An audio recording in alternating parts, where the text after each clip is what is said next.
Welcome to the Chamber Neighbors Podcast, a show highlighting Chapin's community and commerce. Now here's your hosts, Greater Chapin Chamber of Commerce President and CEO Paul Sadler, and Chapin Neighbors Magazine's Daniel Rendelman. This is Daniel with the Chapin Neighbors Magazine. And I'm Paul Sadler with the Greater Chapin Chamber of Commerce. And Paul, who is our treat today? Who are we talking to? Daniel, we have a treat. All you right. stole my thunder. I did. You stole my thunder. The but treat. We do have a treat. Today, Daniel, before we introduce her, we are live and we are here at We Care talking to the one and only Alecia Klauk. We are on location. Hello, Alecia. Welcome. Good morning. Welcome to our podcast, and we are excited for the conversation we're going to have today, getting to know about you and sharing about We Care. Why don't we start with that? Would you like to tell us a little bit about yourself? Sure. So I have been in Chapin for 16 years, grew up in Irmo, just down the road. I am married and have 5 lovely children that have all come through the Chapin schools. So I am a local and happy to be serving my community.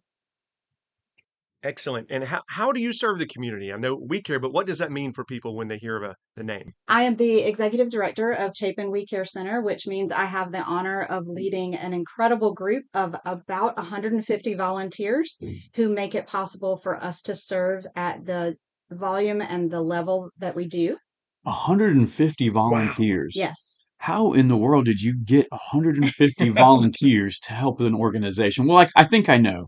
But that's a lot of volunteers. It is a lot of volunteers, and there's a lot of work to do. It takes that many people in lots of different roles to make everything happen. So we get lots of support from the churches, local businesses, civic groups, the schools. There's so many places that send us volunteers. People find out what we're doing. They want to get involved because Chapin is such a giving community. People are often looking for ways to serve. Right. And so more often than not, I have volunteers coming to me. It just happened this morning where we have people coming to us rather than having to go and find them. That's amazing. Yeah. You know that you are doing good work in the community when people are coming to you to say, how can I help you? Yes. And that's important. And you're right. That does show that this community, this Chapin community, is giving and loving and wants to care for our neighbor.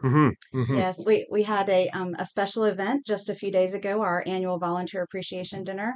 Our board chair, Nicole Burrows, addressed our group, and I loved what she said to our volunteers. She said, "You are what make Chapin the special, loving community that it is, that Chapin We Care volunteers are at really the heart of what makes Chapin such a wonderful place to be." So we're very, very grateful for them. You're not able to do your work without the work of those volunteers. Oh, certainly not. Without them, no. This would be a hard show to run. I tell you what, there are mornings that I get in and things are getting a little close to opening time, and it might be just me or myself and my office administrator, and we can't open unless we've got our crew here. The We Care crew, they are the stars. And so what exactly do you provide for the community? What are all these volunteers doing? Maybe a brief overview of what We Care does. So we are best known to be a food pantry, and that's with good reason. We typically give about 1,000 families a month are being served here in Chapin and through our mobile distributions. And so last year we distributed over $1.6 million worth of food out of... Say that one more time for the people who didn't hear in the back. Yeah. Actually, that's been the last 2 years. We have averaged over $1.6 million worth of food out of this little building on the outskirts of town. So that's a lot of food to move. That's hundreds of thousands of pounds of food that moves out of this building. So food is obviously the biggest thing, but we also are more than a food pantry. We provide utility assistance, vouchers for gasoline, kerosene, propane, local thrift stores. We have a scholarship program, an extensive holiday program. Wow. We do a lot, and we're always looking for more. I am eager to find more ways to serve our clients because we want to do everything that we can to meet their needs.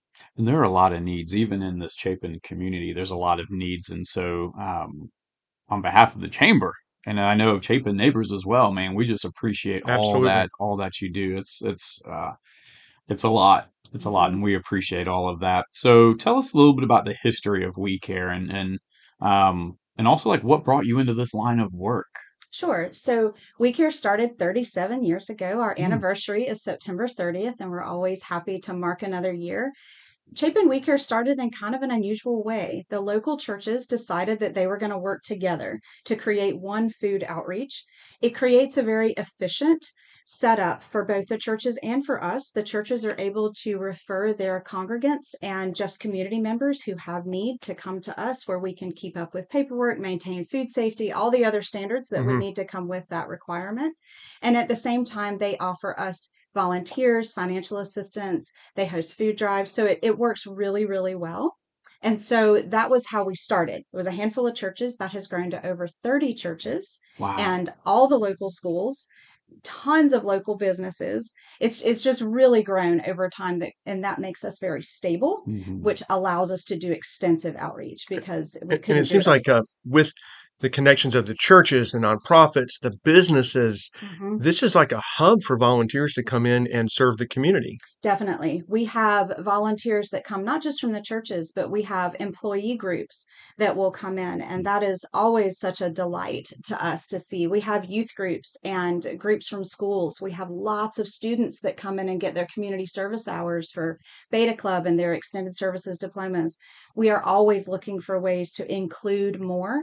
So families, even of young children, are able to bring them in to serve. You do have to be 15 or older to serve on your own, but I am always eager, even for the little ones, to Hmm. know that they can contribute too. And that is pretty amazing to see families working together. Full disclosure, we just got a tour of this place, and it is amazing. Yes. And there's a family back there right now Hmm. that are volunteering Yes, together. And how amazing is that to see the family unit working together yes. to serve others? I think that's amazing. It's important and it sticks Yeah, with children. right. So I have five, and their entire lives, we did mission work. We did Hmm. it in places that were local and places that weren't. And so it's really important to me to find places where Hmm. they could serve when they were Hmm. little. So I want to offer that. Hmm. I've had 2 year olds in the pantry, and that can of Oh. green beans is really big in their hands, but they can put it on a shelf. Yes, they And that's can. all that matters. I want Oh, them to know that they matter, that right. they're important. When I speak to youth groups, I go into Hmm. VBSs and I speak to elementary school age children, and I let them know you do not have to be an adult to do Hmm. big things. You Right. can contribute, you have something to offer. I want them to know that when they're little. I think Hmm. it's important. It is because then it teaches them that giving and servant spirit as they get older, right? Yeah. Like So it. what brought you to We Care?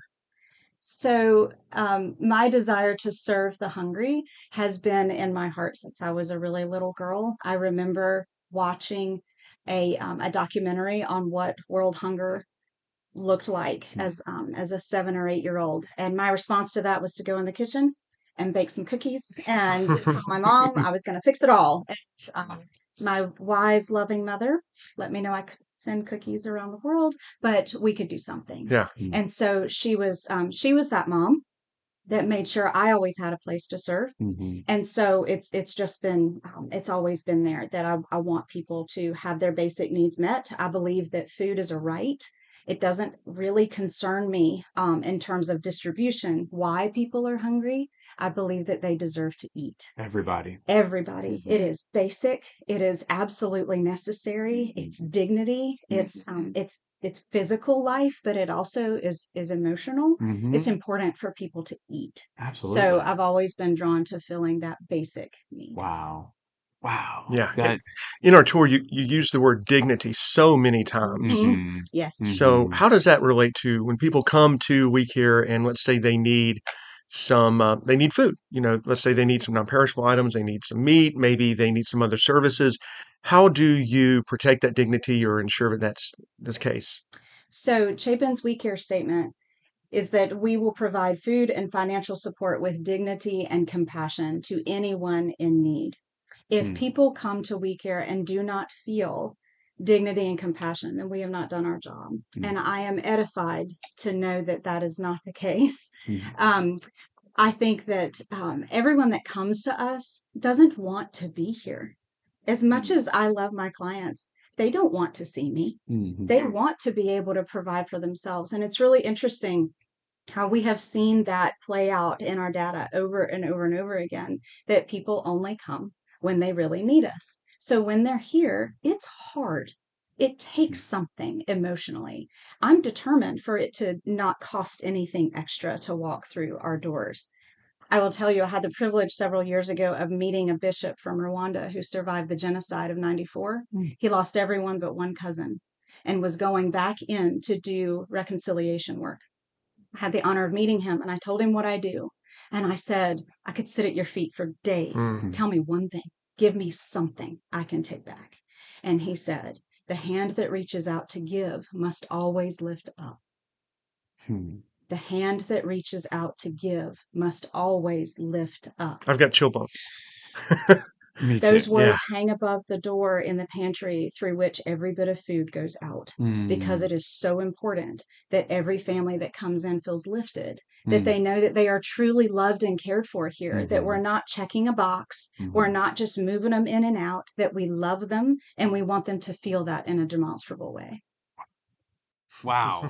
I'm feeling compelled to serve and give and all of this just sitting here talking to Alecia. Now, how does faith play here at We Care? I mean, I see it all around. You know, we're sitting behind you. When life becomes too hard to stand, kneel. 1 Corinthians 16:14, let all that you do be done in love. So obviously there's a component of what you do that is faith. And how does that work here? Like what yeah. So for myself personally, I am motivated by wanting to serve my God by serving the people that he puts in front of me to love. So for me, that's my personal motivation. It is also for many, many of our volunteers. They are motivated out of their faith. And a lot of our clients have a strong faith as well that we always want to come alongside and support. It is not compulsory. You do not have to have a faith to come and be served at We Care. And we have many clients who don't, and that is okay. We're going to love everyone. It doesn't matter. But I will say that that We Care's foundation is as a Christian organization. That is who we are. It is our DNA. Right. It's why we do what we do. That's awesome. And of course, Jesus said, what you've done to the least of these, you've done to me and done for me. And hearing that and seeing that, played out. So we're recording this podcast in the month of September, and this is a special month for We Care for two reasons. You mentioned your birthday, and it's also National Hunger Action Month. Is that correct? Yes. Tell us about that, if you will. So National Hunger Action Month was started to try to mobilize communities to find ways to serve the hungry. There are lots of ways to do that. In Chapin, it's primarily We Care to offer food and other assistance through us that we can then get out into the community. So my challenge to the community is to figure out ways to act. And there are so many creative ways that we see. We have Sunday school classes that will do nothing but collect toilet paper. And as simple and basic as that sounds, it is necessary. It's a need. So it is a need. It's a need. It is a need. So, I have the Sunday school toilet paper champions. I have I want to be that champion. Yeah. We also have children sometimes. This always just it touches me. Children will collect items for We Care instead of birthday gifts at their birthdays. There's always like a little pile of coins that is included with that, which is just amazing. We have bunco groups, women's clubs, Sunday school groups. So many different people get really creative about how they're going to give, and we love it all. It's all important. Do you have a special message to share with our community? Do you have anything that you want to share? I think that that obviously feeding the hungry is what we're here to do, and that's the primary one. But I will tell you what I think maybe people don't always think about is that our clients are just like everybody else. They live in our community. They are Chapinites, just like we are. They live here and want their children to have great schools. They want to be in this loving community. And so I would say that they need what we need. During the pandemic, the question I got asked most often was, what do your clients need? And my answer was, well, what do you need? You need toilet paper, you need milk, you need the things that nobody can find. So do our clients. Our clients are just trying to do the best they can to take care of their families. Most of them work. They are trying to do everything that they can, and we are just here to support them. And when these clients come in, they don't just walk in and get handed a bag of food. Mhm. Could you maybe explain how that works for our listeners? Sure. So when they come in, we make sure that they have snacks, fresh coffee, and other items that they might need as they wait. And then they are seen by an interviewer who is lovingly going to ask them what they need, not just from us, but all the other organizations that we work with, so that we can resource them adequately, so that they are leaving our doors not only with a car full of food, but also with some phone numbers, some contact information, some information about perhaps disability or Medicaid or prescription services, the free clinic next door. There's so many different resources here that people don't know about, and we want to make sure that our clients have all of that. And then they drive around to our amazing staff and literally have their cars stuffed full. It is not unusual to have clients just break down and sob when they see how much food they're going to get. It averages between $400 and $500 worth of food every single month that they're able to come and get. So we do our best to really show them love in a very practical and abundant way. Yeah, it sounds like it. So where can our listeners learn more about what you do? We have our website, chapinwecare.org, which is a great place for information. And then people can also follow us on Facebook. It's just Chapin We Care. We do post pretty regularly. You can sign up for our monthly newsletter so that you know what our regular needs are. That monthly wish list that you might see at your church or through Chapin Neighbors Magazine or other places, that is updated every month through inventory. It's not random. We're not just cycling through. It's what you need. These are actually things, right. Shelves that are empty. That's what's on that list. So people can use that list to give as well. Drop off the food items at outside of the building? Yes. So we have a collection box that's located at our pantry door at 1800 Chapin Road. And then people can also drop by anytime that we're open. And we have new hours. We have expanded our hours twice in the last 6 weeks. We are now open 5 days a week, which is very exciting to me. I wanted to do that for a long time. So Monday, Wednesday, Friday mornings from 9 to 12, and Tuesday and Thursday afternoons from 3 to 6. There's so much at We Care. We could talk for like an hour. We could talk to you for a couple of hours. A couple of hours. And I just would encourage our listeners to check out the website, reach out to Alecia, the staff, find out how they could get involved or learn more about the organization. I do want to just ask you one final part about Christmas is coming up. Yes. And it's a huge event for your clients. How can people get involved with that? And what does it look like time-wise? I appreciate that, because Christmas around here starts very early. On October 2nd, that Monday, when our clients walk in the door, it will be a winter wonderland. When? On what date? On Monday, October 2nd. Christmas Wonderland in October. Yes, because we have to do things very early in order to have everything pulled together. Part of that is for client dignity. Again, we're back to that word. Part of what our clients receive is gift cards. Well, they need time to go spend those gift cards on their children. So we want to provide that piece of dignity. It's also a huge effort. Our Christmas coordinator, Paula Mills, is incredible. She pulls it all together for us. We will provide gifts for over 500 children and their families. So we need to hear from sponsors early. It is not too early to tell me now. If a group or an individual or a family would like to sponsor children, or you can also provide gifts or clothing items in addition or in place of sponsoring in kind of a traditional sense. So people can go to the website and shoot me a note through the contact us form, and I will put them in touch. What does that mean to sponsor a child or a family? So we do like an angel tree model where children are assigned. So if your family wanted to sponsor a child or a group of children within the same family, you will get their sizes to buy clothing, what their favorite items are. If they love Barbie or Paw Patrol or whatever their favorites are, we want to make sure that that we're letting our sponsors know that, because sponsors are eager to give kids not just what they need, but also what they want. At Christmas time, we want it to be a really special thing. So the support of the community has made it possible for that program to drastically grow in the last few years. We will not turn a child away, whether we have a sponsor or not. So we are always pounding the pavement to get as many sponsors as we can, because those children will not go without.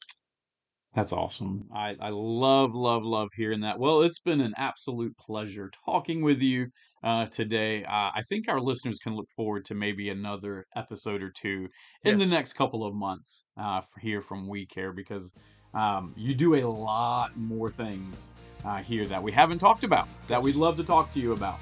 So thank you for your time today. We appreciate it, and look forward to seeing you down the road again. Thank you so much.